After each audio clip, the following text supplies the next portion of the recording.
ቆይ ሱፐርማርኬት ስንት ብር ነበር የምትገዢው? 80 ብር። ምን ነው ወይ ጎመን ገዝቼ እመጣለሁ ብዬ አረሳሁት መሰለህ። ሳይት ዛለኝ እዚህ አካባቢ ሱፐርማርኬት ይኖራል? ይኸው ከዚህ አስገዥም እንዴ? ከዚህ በቃ እሺ ነው። ጎመኑ ስንት ነው? ጎመን አንዱ 20 ብር ነው ውሰጂ። ወይ ተወደደ አይቀንስም? እኔም እኮ ብዙ አላተርፍበትም። አይ ቀንሽ ሁለት ነው የምወስደው ካለበለዚያ ይቅርብኝ። ቀኑም እየመሸ ነው ገበያ እንደሆነ የለም። በቃ ባመጣሁበትም ቢሆን ልሽጠውና ለልጆቼ ዳቦ ይዤ ብገባ ይሻለኛል። እሺ በቃ ከምትሄጂ ሁለቱም በ35 ብር ውሰጂ።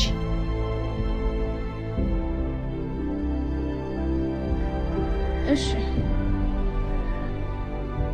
ቆይ ሱፐርማርኬት ስንት ብር ነበር የምትገዢው? 80 ብር። ምን ነው ታዲያ ለምን አስቀነሻት? ሱፐርማርኬት ቢሆን ስንትም ቢሉ ሳይከፋሽ ነበር የምትከፊው። አረ ቲፕም ልታረጊ ትችያለሽ። እዚህ የሚሸጡት እኮ በጣም ትንሽ ዝርዝር ብሮች ለማትረፍ ነው። አንቺም ከዛች ላይ ተከራክረሽ ታስቀንሻታለሽ። እንደውም ጨምረሽ ነበር እኮ መክፈል የነበረብሽ። መቼም ደከም ያለ ሰው ላይ ነው አቅማችንን ማሳየት የምንፈልገው።